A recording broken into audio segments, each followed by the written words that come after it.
ఇండియాని ఏదో శత్రువుని చూసినట్టు చూస్తావెందుకు? మన స్వీట్ మెమరీస్ అన్నీ అక్కడే ఉన్నాయి, మర్చిపోయావా? స్వీట్ మెమరీసా? అక్కడికొస్తే నీ బాబు చేసిన వీరంగం, నువ్వు చేసిన పిచ్చి పనులే గుర్తొస్తాయి. ఇక్కడైతే నువ్వు బాబు మన హ్యాపీ మూమెంట్స్ మాత్రమే గుర్తుంటాయి. సో నన్ను గెలకకుండా చక్కగా ఉంటే బాగుంటుంది. లేదంటే కాళ్ళు చేతులు విరిచేసైనా గదిలో పడేస్తా. మూడంతా ఖరాబ్ చేశావని విసుక్కుంటూ డ్రెస్ చేంజ్కి వెళ్ళిపోయాడు. బాబు పుట్టి దగ్గర దగ్గర 1 year కావస్తుంది. ఇంకో 1 monthలో వాడికి పుట్టినరోజు కూడా వస్తుంది. ఇల్లు తప్పితే ఎక్కడికి తీసుకెళ్ళలేదు, ఇద్దరి హెల్త్ డిస్టర్బ్ అవుతుందని. ఎన్నాళ్ళకి ఇప్పుడు ఆశగా అడిగితే వద్దన్నాడని తను పంతం పట్టింది ఇండియా వెళ్ళాలని. బట్ కౌశల్ ప్లాన్స్ వేరే. బాబు బర్త్డే అయిపోయిన వెంటనే ప్రియాతో రొమాన్స్ స్టార్ట్ చేసుకోవాలని ఆత్రంతో ఉన్నాడు. ఇప్పుడు ఇండియా వెళ్ళిపోతే ఉన్న గ్యాప్కి ఇంకొంచెం గ్యాప్ వస్తుంది. పైగా అక్కడికి వెళ్తే ఆమె మూడ్ ఎలా ఉంటుందో చెప్పలేం. అందుకే అస్సలు ఇష్టపడటం లేదు పంపించడానికి. 2 రోజులు ఇద్దరి మధ్య కోల్డ్ వార్ జరుగుతూనే ఉంది. ఎవరు మాట్లాడటం లేదు. బట్ కొడుక్కి మాత్రం ఇద్దరు సరి సమానంగా ప్రేమను అందిస్తున్నారు.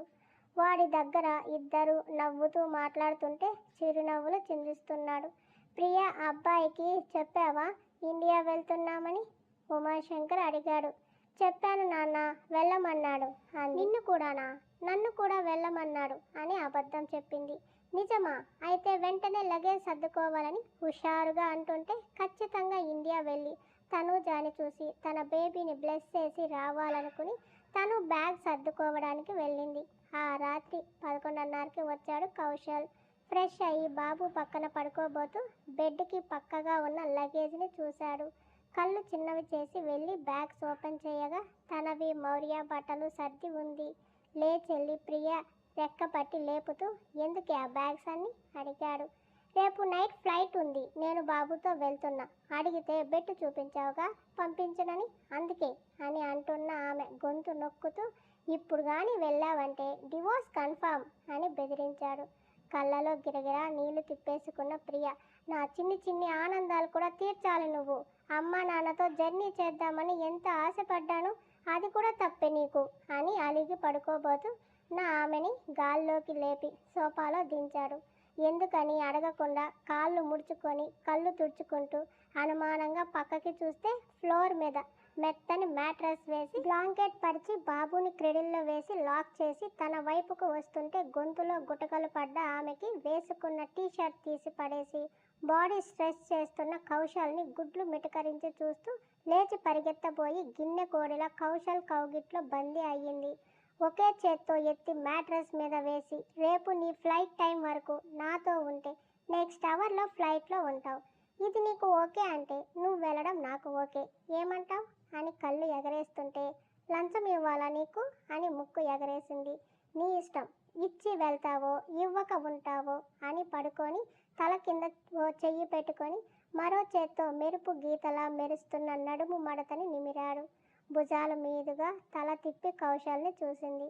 కళ్ళలో కామం, తన మీద కోరిక కారి వరదలై పారుతుంటే ఇప్పుడు కూడా ఓకే అంటే రేపటికి నువ్వు పేషెంట్ అవుతావే బేబీ అని అంతరక్క హెచ్చరించింది. కొంచెం కష్టం భరిస్తే రేపు ఫ్లైట్లో ఉంటావని బుద్ధక్క సలహా పడేసింది. డెసిషన్ త్వరగా చెప్పవే, టైం వేస్ట్ చేయడం నాకు ఇష్టం లేదంటూ వేళ్లతో మడతని సవరిస్తూ నలిపాడు. ఆమె ఒంట్లో కరెంటు పుట్టింది. అసలే ప్రాణమైన నాదుడికి శరీరం తాకించి ఏడాది పైనే అవుతుంటే ఒంట్లో హార్మోన్స్ సాల్సా డ్యాన్స్ చేస్తూ మొగుడు కావాలని ఆగం చేస్తుంటే ఏం చేయాలో అర్థం కాదు. నిమిషం తర్వాత మీదకి లక్కున కౌశల్, మొగుడితో సంసారం చేయడానికి కూడా ఇంతసేపు ఆలోచిస్తున్నావా అన్నాడు కళ్ళు చిక్కిలిస్తూ. నా బాధ అది కాదు, పడక మీద నీ ప్రతాపానికి పాడి ఎక్కే స్టేజ్ వస్తే ఎలా అని ఆలోచిస్తున్నానంటూనే అతని కళ్ళలో మన్మథ లీలకి వశమైపోతూ మెడ చుట్టుకుని మొహం దాచుకుంది. ఓకే చెప్పినట్టే మరోసారి గుర్తు చేస్తూ చీర మడత నుంచి చెయ్యి లోపలికి పోనించి ఒక నొక్కు నొక్కాడు. మత్తుగా మూలిగింది. బాగుందా బేబీ? చి, బాగోవడం ఏంటి, నచ్చలేదా మరి అంటూనే మరోసారి ఒత్తాడు. మెత్తని నడుము అతని ఒత్తుళ్ళకి ఎర్రబడి ఆమెలో తపనని పెంచింది. చెప్పు, నచ్చలేదా? నచ్చేలా చెయ్యనా? వద్దురా, కావాలే అర్థం చేసుకో, పూట పూటకి అలవాటు పడ్డ ప్రాణం ఎన్ని రోజులు ఎన్ని పూటలుగా పస్తులు ఉంటుందో గుర్తించు. నా మీద ప్రేమ అంటావు కానీ నాకు ఇష్టంగా ఏం కావాలో ఎందుకు తెలుసుకోవని ఫిర్యాదు చేస్తూ పై ఎద మీద పైటను తీశాడు. వెన్న పర్వతాలని తలపిస్తున్న సిరిగిరులు అతన్ని మోహితుణ్ణి చేస్తుంటే భర్త సహనానికి పెట్టిన పరీక్ష చాలనుకున్న ప్రియా కూడా సహకరిస్తూ మెడ మీద తిరుగుతున్న కౌశల్ నాలుక కొసలకి విల్లుల వెన్నుని ఉంచి అతని కళ్ళని పెద్దవయ్యేలా చేసింది. ముద్దాడుతూ కంఠం నుంచి చెక్కిళ్లపైకి ఎగబాకుతూ మన ఫస్ట్ ఇంటిమసీ గుర్తుందా అని అడిగాడు మంద్రమైన గొంతుతో. ఉలిక్కి పడిన ఆమె కళ్ళు తెరిచి బెదురుగా చూస్తుంటే రీక్రియేట్ చేద్దాం ఆ డేని అన్నాడు. వద్దురా, నా వల్ల కాదు, అరిస్తే బాబు లేస్తాడు, లేస్తే బ్రేక్ ఇస్తానంటూనే ఆమె వెన్ను కిందకు చెయ్యి పెట్టి పైకి లేపిన కౌశల్ నోటికి పెదవికి పని కల్పించి మరో చేత్తో పరువాలని కొలతలు వేస్తూ కుదుళ్ళ వరకు పిడికిట బిగిస్తూ ఆమెతో అరిపించాడు. ఆ రోజు నువ్విలా లేవు, చాలా జాగ్రత్తగా చూసుకున్నావు అంది ఊపిరి తీసుకుంటూ. అప్పుడు నువ్వు ప్రెషర్ పాప, ఇప్పుడు సీనియర్ అయ్యావని మర్చిపోయా. అరిచి గోల చేయక కోఆపరేట్ చేయి, కిక్ వస్తుందని లేపిన ప్రియాని మీదకి తెచ్చుకుని కానివ్వమన్నాడు. ఏం కానివ్వాలంటున్న ఆమె మాటలకి చేతులు కలుపుతూ నీకు రొమాన్స్ నేర్పించలేకున్నా కొడుకు కూడా పుట్టాడు, ఇంకెప్పుడే నేర్చుకుంటావని ఒలువలు దూరం చేసి నిధులన్నీ సొంతం చేసుకుంటూ దొంగ పని ఆమెకు నేర్పిస్తూ తన శక్తినంతా ఆమెలోకి నింపుతూ ఆమె శక్తిని అశాంతం లాక్కున్న కౌశల్ మరుసటి ఉదయం అవుతున్న ఆమెకి బ్రేక్ ఇవ్వలేదు. సచ్చేలా ఉన్నారా వద్దని నీరసంగా వేడుకుంటుంటే ఆఖరిసారి అంటూ మరో గేమ్కి రెడీ అయిన కౌశల్ ఆటలో డీప్గా పర్ఫార్మెన్స్ చేస్తూ ఇస్తున్న స్ట్రోక్స్కి ఆమె బాడీ అంతా షేక్ అవుతూ తట్టుకోలేని తపనతో తహతహలాడుతున్న సమయంలో అడిగాడు, వెళ్తావా వదిలేసని? ఇంత ప్రేమను పంచుతున్న భర్తని వదిలి వెళ్తే పుట్టగతులు ఉండవురా. కిల్లింగ్ స్మైల్తో నువ్వు వెళ్తాను అన్నప్పుడల్లా గుర్తుండేలా గిఫ్ట్ ఇస్తానని తన కదలికలను తీవ్రతరం చేసిన కౌశల్ దాదాపు ఆమె స్పృహ తప్పే టైంకి ఆమెను వదిలాడు. వెళ్తావా వదిలి? ఎండిన పెదాలకి ఎంగిలి రాస్తూ అడిగాడు. చిరుతడి నిండిన కళ్ళతో చూస్తూ లవ్ యూ కౌశి అంది. ఇదే మాట ఇకపై రోజు పూటకోసారి చెప్పిస్తానని ఆమెను హత్తుకుని కళ్ళు మూసుకున్న కౌశల్కి మార్నింగ్ కాలిపోతున్న ప్రియా బాడీకి మెలకువ వచ్చి నవ్వుకుంటూ లేచి బయటకు పోయి కాళ్ళు కాలిన పిల్లిలా తిరుగుతున్న ఉమాశంకర్ని చూస్తూ రాత్రి నాతో కాపురం చేసి నీ కూతురికి జ్వరం వచ్చింది మామ, అది రాదు కానీ మీరు దయచేయండి డోర్ వేశాడు. అల్లుడు డైలాగ్కి వెర్రి మొహం వేసుకున్న ఉమాశంకర్ ఇప్పుడు అబ్బాయి ఏమన్నాడు బావగారు అని పక్కన నీళ్ళుక్కుపోయిన నిరంజన్ అంకుల్ని అడిగాడు. కర్మ కర్మ, మీకు అర్థం కాలేదా? వాళ్ళిద్దరూ మళ్ళీ ఫ్యామిలీ లైఫ్ స్టార్ట్ చేశారు. సో గౌరవంగా మనల్ని పొమ్మంటున్నాడు నా కొడుకు. ఇంకా ఇక్కడే ఉండి వాడి నోటి వెంట సంస్కృత శ్లోకాలు వినే కంటే చక్కగా పోయి నా పెద్ద కొడుకు దగ్గర బుద్ధిగా ఉండటం మేలు బావగారు. పైగా 1 ఇయర్ నుంచి మనం ఇక్కడ తిష్ట వేసుకుని కూర్చున్నాం. వాళ్ళకి కొంచెం ప్రైవసీ కావాలి కదా. మనం అలా 4 నెలలు వెళ్ళొద్దాం. ఈలోపు వాళ్ళు ఒకరినొకరు మరింత అర్థం చేసుకొని బాబుతో టైం స్పెండ్ చేస్తారు. మనం ఉన్నామని కౌశల్ ఎక్కువగా ఆఫీస్లో ఉంటున్నాడు. ఇప్పుడు వెళ్ళిపోతే ఎక్కువ అమ్మాయితో ఉంటాడని ఆడవాళ్లకు చెప్పి అమ్మాయి రావట్లేదు, మనం మాత్రమే వెళ్తున్నామన్నారు నిరంజన్ గారు. ప్రియా రావడం అంత ఇంపార్టెంట్ ఏం కాదులే నిరంజన్, కాకపోతే వస్తానంది కదా అని సరే అన్నాను. ఇప్పుడు వాడంతా రెస్పెక్టబుల్గా చెప్పాక రమ్మని పిలిస్తే మనల్ని బుద్ధి లేని వాళ్ళు అనుకుంటారు అని ఆ సాయంత్రానికి ఏర్పాట్లు చేసుకుంటున్నారు. తలుపు వేసిన చప్పుడుకి బాబు కదిలి కళ్ళు తెరిచి మిటకరించి చూస్తుంటే ఓ బంగారం నువ్వు ఎంత గుడ్ బాయ్ రా, మమ్మీ డాడీ గేమ్కి అస్సలు డిస్టర్బెన్స్ లేకుండా చక్కగా నిద్రపోయావని ముద్దాడి ఉండు మమ్మీకి టాబ్లెట్ వేస్తాను పాపం పిచ్చిది అలసిపోయిందని కింద పడుకున్న ప్రియాని ఎత్తి బెడ్ మీద పడుకోబెట్టి ఫీవర్ మెడిసిన్ తీసి మింగించాడు. అసలు సోయ లేకుండా పడుకుంది పాపం. మినీ ఫ్రిడ్జ్లో నుంచి మిల్క్ తీసి ఇండక్షన్ మీద వేడి చేసి చల్లార్చి బాబుకు పట్టించిన కౌశల్ తానే వాడికి మసాజ్ నుంచి చిన్న చిన్న ఎక్సర్సైజెస్ కూడా చేయించాడు. ఎవరి మీద ఆధారపడటం అతనికి ఇష్టం లేదు కాబట్టి బాబు ప్రతి పని నేర్చుకున్నాడు. ఈలోపు గీజర్లో వాటర్ కూడా హీట్ అవ్వడంతో ముందు కొడుక్కి చక్కగా స్నానం చేయించి వాడిని బకెట్లో నిల్చోబెట్టి తను ఫ్రెష్ అయ్యాడు. బాబుని రెడీ చేసి ప్రియా నుదురు తాకాడు. వేడి తగ్గినా నిద్రపోతుండడంతో కిందకు పోయి ఆయాతో వేడిగా సూప్ ఏదన్నా చెయ్యమని బాబుకి ఇడ్లీ తినిపించడం స్టార్ట్ చేశాడు. మౌర్య చాలా కన్నింగ్ ఫెలో. తల్లినైతే ముప్పు తిప్పలు పెడతాడు 2 ఇడ్లీలు తినడానికి.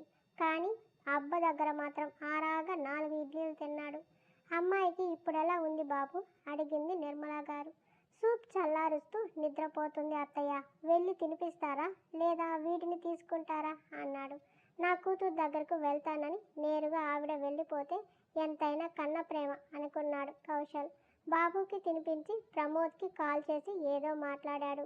పైకి వచ్చిన నిర్మలా గారు చీకేసిన మామిడి టెంకలా ఫీల్ చేసిన రస్నా ప్యాకెట్లా ఉన్న కూతురు అవతారాన్ని చూసి నవ్వాలో ఏడవాలో అర్థం కాక సూప్ గిన్నె పక్కన పెట్టి ప్రియమ్మా అని తడుతూ పిలిచింది. మా తల్లి గొంతుకి మగత కళ్ళతో లేచింది. కొంచెం ఈ జావా తాగు, శక్తి వస్తుందని బలవంతంగా లేపి నెమ్మదిగా తాగించి ఒళ్ళు నొప్పులుగా ఉన్నాయా అని అడిగింది. కొంచెం.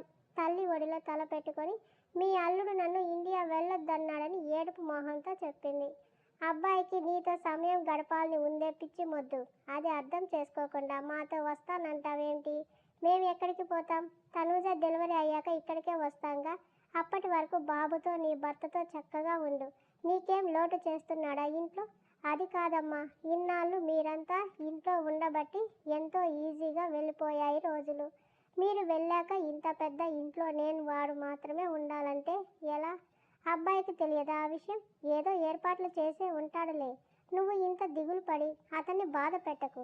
నువ్వంటే ఇష్టం ఉండబట్టే కదా పంపించనన్నాడు. అతన్ని మాటకు ఎదురు చెప్పకుండా చక్కగా మసులుకో అని హితబోధ జ్ఞానబోధ చేసి స్నానం చేయించనా అని అడిగింది. ఇప్పుడు చేయలేను, సాయంత్రం చేస్తాలే. బాబేడి? అబ్బాయి ఇడ్లీ తినిపిస్తున్నాడు కింద. మీరు అన్నీ సర్దుకున్నారా? రాత్రికి కదా, ఇంకా టైం ఉందిలే, పడుకో. మీరు వెళ్ళిపోతే నేను లేవకుండానే ఎక్కడికి వెళ్ళంలే, కానీ మధ్యాహ్నం వరకు పడుకో. భోజనం చేసి తీసుకొస్తాను అని బ్లాంకెట్ కప్పి కిందకు వచ్చిన నిర్మలా గారు, ఈ ఒక్క పూట బాబుని మాకు అప్పగించేయండి అల్లుడు గారు, వాడితో బోలెడన్ని ఆటలాడుకోవాలి అనడంతో బాబు అత్తగారికి ఇచ్చి భార్య దగ్గరికి నడిచాడు. కుక్క పిల్లలా ముడుచుకుని పడుకుంది. బ్లాంకెట్ లాగి, మీ ఊరికి వెళ్ళవా? నీ లగేజ్ కూడా సర్దుకున్నావుగా, బజ్జున్నావే అన్నాడు బొగ్గగిల్లి నవ్వుతూ. ఎర్రటి కళ్ళతో గుమగుమలాడుతూ చూసి మరోవైపు తిరిగి అలిగి పడుకుంది. ఆఫ్టర్ లంచ్ తర్వాత సెకండ్ డే సెషన్ స్టార్ట్ అవుతుంది. మార్నింగ్ ఆఫ్టర్నూన్ గేమ్స్ బాకీ ఉన్నావు, కావాలని రెచ్చగొడుతున్నాడని మాట్లాడకుండా కళ్ళు మూసుకున్నా. ఆమె వెచ్చని చెక్కిళ్ళ మీద పెదవులు రాస్తూ, ఏంటి బేబీ సౌండ్ లేదు, కోఆపరేట్ చేయి, నైట్కి కదా ఫ్లైట్, ఎక్కిస్తానని టీజ్ చేస్తుంటే ఇంకేముంది కోఆపరేట్ చేయడానికి? మిషన్లో పెట్టి క్రష్ చేసిన చెరుకు గడ్డలా అయ్యింది నా పరిస్థితి, ఇంకేముందిరా పీల్చుకోవడానికి అని పళ్ళు నూరింది. నీకు ఓపిక లేకపోతే నాకు ఉండదా ఏంటి? నేను ఫుల్ ఎనర్జీతో ఉన్నానని షర్టు విప్పేస్తుంటే, బాబు నీకో దండం, అయినా నాతో పాటు నువ్వు కష్టపడ్డావు కదా, ఇంత ఓపిక ఎక్కడి నుండి వస్తుంది? డ్రగ్స్ ఏమన్నా తీసుకుంటున్నావా అని డౌట్గా చూస్తుంటే తల మీద ఒకటి పీకబోయి పాపం తలనొప్పి తెచ్చుకుంటుందని తన పక్కన సెటిల్ అయ్యి దగ్గరికి లాక్కున్న కౌశల్ చెంపలు మీటుతూ, ఆడవాళ్ళు ఫిజికల్గా ఎంత వీక్ ఉంటారో తెలియదు కానీ మెంటల్గా మాత్రం చాలా స్ట్రాంగ్ ఉంటారు. బట్ మగవాళ్ళు మెంటల్ ఎమోషన్స్ని అస్సలు బేర్ చేయలేరు, ఫిజికల్గా చాలా బలవంతులు. ఇది ఎవరు ఒప్పుకున్నా ఒప్పుకోకపోయినా నిజం. ఆడవాళ్ళకి ఎవ్రీ మంత్ బ్లడ్ లాస్ ఒక కారణం. ఒక బేబీని కన్నాక శక్తిని కోల్పోతారు, మునుపటిలో అస్సలు ఉండదు. మీ బాడీ అందుకే ఊరికే అలసట, చిరాకు, అసహనం, నీరసం ప్రతిదీ వస్తాయి. అది కాక ఇంట్లో అందరి గురించి పట్టించుకుంటూ మీ మీద మీ హెల్త్ మీద శ్రద్ధ తీసుకోరు, అందుకే ఈ వీక్నెస్. మాదేముంది, తిన్నది అరిగించుకోవడమే పని. అది ఎలా జరుగుతుంది? ఇలా బెడ్ మీద ఎక్సర్సైజ్ చేస్తే అరుగుతుందని నవ్వుతుంటే, థియరీస్ అన్నీ బాగానే చెప్తావులే అని మూతి తిప్పుకుంది. నిజమే, నువ్వు మెంటల్గా ఎంత స్ట్రాంగ్ ఉంటావు, ఎంత బాధ పెట్టినా భరించావు. మీ నాన్నని నన్ను వదులుకోలేదు, బట్ నన్ను దూరం పెడుతుంటే తట్టుకోలేక వదిలి వచ్చేసా. అది నా మెంటల్ వీక్నెస్. బట్ బాడీ పరంగా నువ్వు నన్ను ఎప్పటికీ క్రాస్ చేయలేవని పెదవి నలుపుతుంటే నువ్వు కూడా రావచ్చుగా ఇండియా వెళ్దామని గోకింది.